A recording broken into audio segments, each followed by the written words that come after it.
Hello, today I'm talking about kidneys. I did talk about constipation last time, then I realized it is so close to kidneys, and if I don't talk, it's really bad.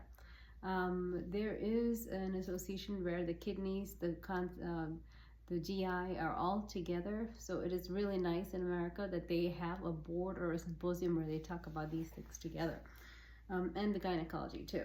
So usually the go-to that I hear for kidneys is lemon, pomegranate, cranberry. Take no sodium, drink increased water. This is the usual I hear from all of the doctors that tell their patients. Okay. One of the favorite parts for me personally is fresh cranberries. Okay. All these fruits that I'm saying should be taken fresh. The fresh cranberries have an extract called pacran, P-A-C-R-A-N. It has myoviridae, which has three derivatives. One is LL12, T4D, and LHO1, and C4viridae, which has a derivative named LL5. Chemically, they go help prevent bacteria from sticking on to the urinary bladder and higher up to the kidneys, so that it helps flush the bacteria out. Which is very powerful to prevent UTIs. So I highly I've used it a lot. Not I highly recommend, that's wrong. I cannot recommend it, but it looks in this format for me. For those who cannot get cranberries, it's called Urea Live. It is also very, very good. Another thing that is very beneficial for kidneys is half a grapefruit. It has a chemical named limonene, and it combats free radicals of cancer. It has lycopene that combats prostate and lung cancer, and it enables fat oxidation. 1 cup of blueberries stops the blood supply to the tumors. It increases T cells. It increases capillary flow inside the kidneys. It decreases inflammation to help the kidneys to function better, and decreases the plaque buildup. Avocado is a satiating food. Half an avocado can decrease inflammation. So remember I said about fresh cranberries? Fresh cranberries have proanthocyanin. That is very good for for the anti-cancer diets. Strawberries have lactic acid to protect DNAs. It increases capillary flow in your vessels so that it helps reduce the blood pressure. It activates stem cells so that it increases nutrient delivery. Tomatoes have lycopene, which is known for decreased breast cancer. For prostate cancer, it decreases the angiotensin converting enzyme, which helps to decrease the blood pressure. Tomatoes are known for opening blood vessels and increase platelet aggregation. So it kind of like helps keep the vessels nice and loose. And it decreases the uncontrolled division of cells, which is very important when you're having a UTI. So tomatoes do help them. So 2 tablespoons of olive oil, which I spoke about in constipation, comes up here again. It's extra virgin olive oil, has polyphenols that decreases inflammation and is very cancer friendly. So fresh olive oil without being cooked is very important. Half a teaspoon of parsley decreases the creatine, which is makes the kidneys work less. It decreases kidney stones. It is a vitamin K inhibitor, and it decreases inflammation. Half a teaspoon of rosemary has rosmarinic acid that decreases creatine, decreases autoimmune diseases, and increases the brain health. I don't know if you guys remember, so walnut, blueberry, coffee, and chocolate were called the brain foods. Don't ever forget that. I keep repeating some of the things from other topics that I've spoken in here also. 1 tablespoon of ginger soothes the stomach and decreases cancer. Spirulina increases the half a teaspoon of spirulina has 2 grams of protein. It increases glomerular filtration. I finally said it. Half a cup of beetroot increases nitric oxide that decreases the blood pressure and increases the glomerular filtration. I'll be writing down the bottom, that's all. It's easier for me. 15 grapes helps increase the SIRT1, which helps with cancer fighting and keeping you younger, I think, too. That's my policy in there, to eat grapes. And for bowel movements, of course. So, 5 grams of dark chocolate helps to decrease stroke, decrease the flavonoids, increases stem cells, which help the kidneys to detox easier. Half a cup walnuts increases omega-3, larginic acid is found, and increases nitric oxide that decreases the inflammation. 1 cup of black sugar with, 1 cup of black coffee without sugar decreases chronic kidney diseases, increases the insulin sensitivity, increases glucose metabolism with chlorogenic acid. Polyphenols that decrease inflammation, increases weight loss, and decreases blood pressure. It is a very severe diuretic effect, so if you're not drinking water, do not drink coffee. Remember that rule. If you're not having your 2 cups of water before the coffee, it's not going to be very beneficial for you. It makes the kidneys work hard and decreases kidney stone if you hydrate it properly. Exercise. So exercise increases mental acuity, decreases obesity, increases circulation, manages diabetes, increases weight bearing on the bones that help, decreases, so 180 minutes of walking is what I recommend usually in all my conversations. That helps during COVID with heart transplant patients and everything. So I always say even it helps the chances of chronic kidney diseases to decrease. So continue doing that. It doesn't have to be brisk walk, it can be slow, relaxed walking. It's part of, meditation, mindfulness, building all that up and building your patience and being calm in hard situations. Okay. Most important, fun thing, 2 hours of sunlight. So when you're walking out in the sun, you're getting your 2 hours of sunlight. So you get your exercise time too in there. 2 hours of sunlight decreases blood sugar, increases insulin sensitivity, increases the muscles to absorb the glucose to maintain the weight, and of course my favorite, increases your melatonin so you sleep good at night, right? Then you're not going to be so inflamed the next day and you'll actually relax. Now, some places do talk about intermittent fasting. I would recommend you talk to your doctor, especially with kidney problems. Intermittent fasting has extreme beneficial properties for people who are in normal stages of life. So always go with the advice of doctor when you're doing these things, okay? There are dietitians or nurses who can talk about, nurses who are well versed in food can explain these things too, okay? Intermittent fasting clinics are not present as much in America. It is very active and thriving in London, in Australia, in Japan. They use it all the time with alkaline water.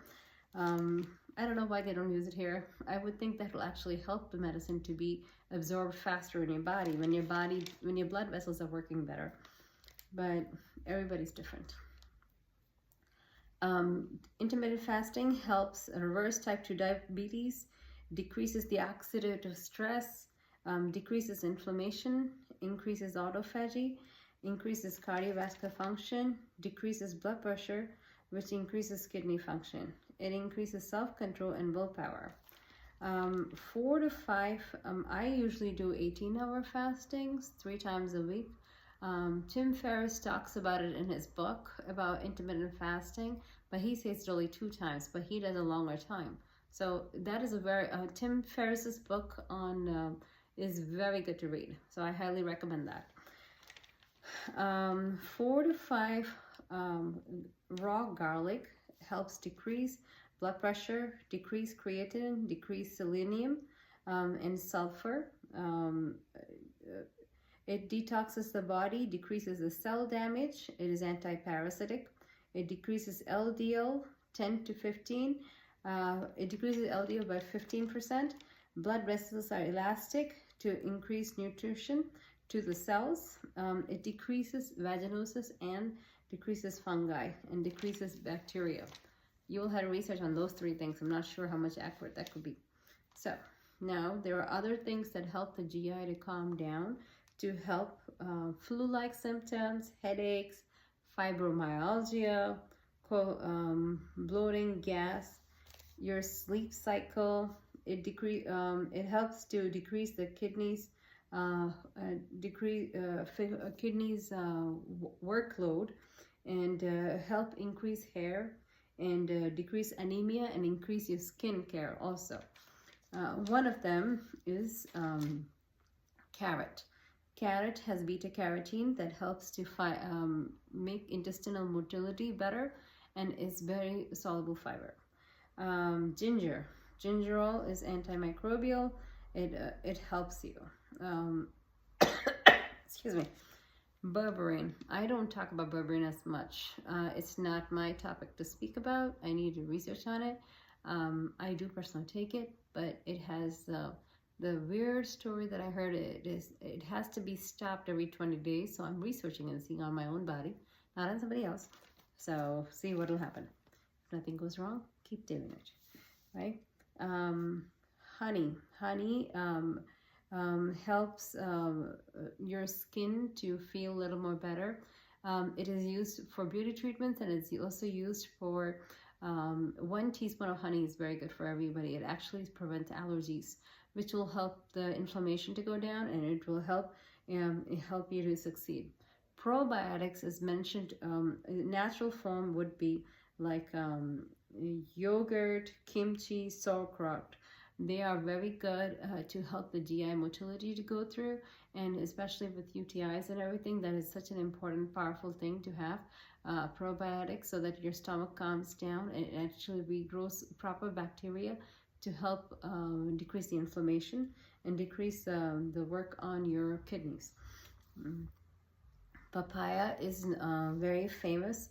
It helps with the natural fiber and helps to naturally help with women with their hormones. Very highly recommend for women, papaya. Pineapples. Half a cup of pineapple is so powerful. It has magnesium. Those who can take it must take it. It helps with the bowel movements a little more easier. It helps to reduce. So there are other fibers I talk about in my constipation. Please check in there. Quinoa is mentioned, flaxseed is mentioned. You'll hear about teff. So if you find if you want to find more information about constipation, please check on there. Now we're going to find out more about kidney diseases. So when you have glomerular filtration rate of greater than 90 to 90 per minute, millimeters per minute, then you are considered stage 1. There's no restriction and there's no damage because it's considered normal. Stage 2, glomerular filtration rate is 90 to 60 per minute. The kidney relies on no sugar, no carb, no stress, and salt-free and no alcohol to maintain. And exercise, I forgot this important part, 2 hours of exercise to go back, to recede back to level 1. Oh yeah, increase water too. Stage 3 is a little more different. They have 2 parts. 45 to 60 millimeters per minute is, you just got to limit the potassium in the food. 30 to 45 minutes, it can have potassium up to 2,000 milligrams. But you still in general have to limit sodium, phosphorus, and you can only eat 60 to 80 grams of protein. Stage 4 of the chronic kidney failure, kidney diseases is known is for GFR, or glomerular filtration rate, of 30 to 15 millimeters per minute. Usually patients do have heart arrhythmias, and they have to reduce their sodium intake below 2,000 milligrams. Stage 5 is kidney failure.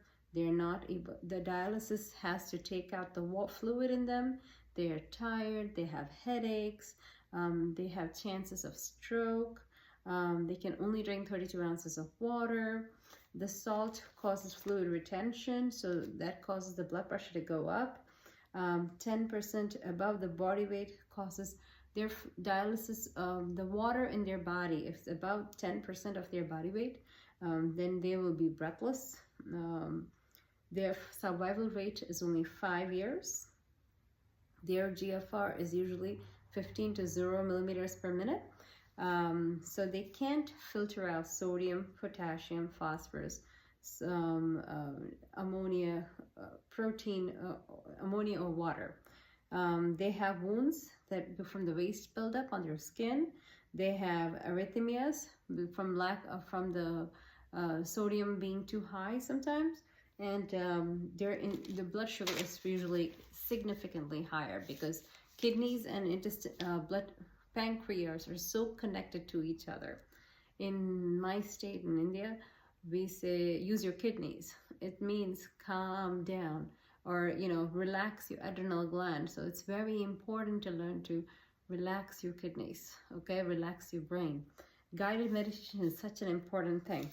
So when you are at that level, there are foods that you can eat, but each food, even the apple, the pineapples, you have to watch the sodium, phosphorus, potassium, and your dietitian has to tell you what you can eat and what you cannot eat. It is very strict, and you cannot go left or right from it. Even the water intake, whatever they say, that you have to drink only that much what they say. Sorry, 32 ounces.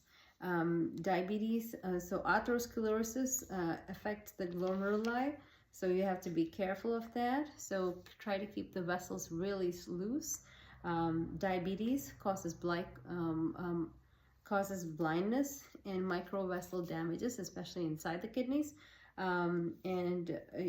which increases the pressure in the vessels, in the little vessels, to cause increased blood pressure. And you know who fixes it? The adrenal. So in the event, you have to calm your mind, calm your kidneys, right?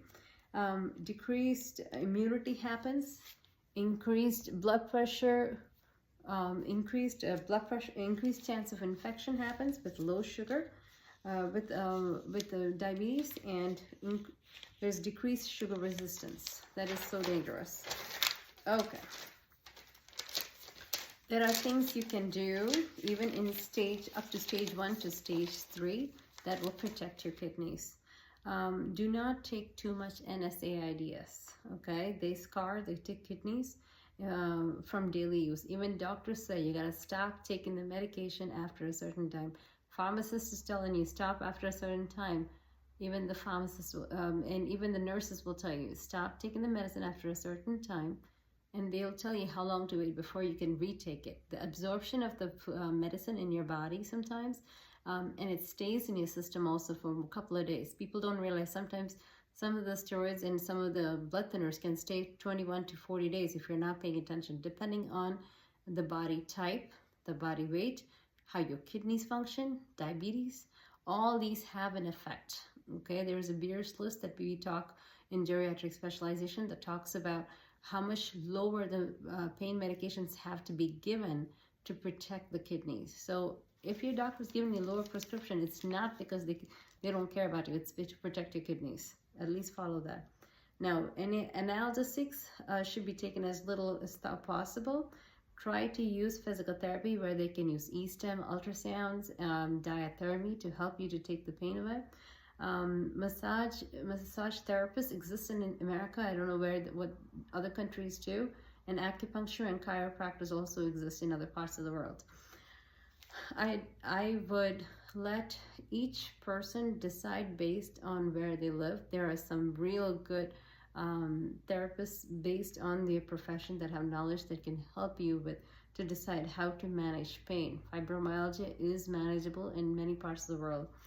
1 teaspoon of salt is only allowed usually when you're by the time in CKD stage 4, chronic kidney disease. So the first thing is listen to the urges to pee. Don't hold your pee more than an hour, 2 hours, because that causes the bladder to fill up with bacteria, and that will go back the tubes towards the kidneys, and that'll cause problems. Repeated urinary tract infection is the one that causes the problems. The ones that are once in a month are not that problem makers, but it needs to be stopped. You can stop it if you're drinking plenty of water. So it's a double-edged sword, coffee and the water. You got to be careful how you take it.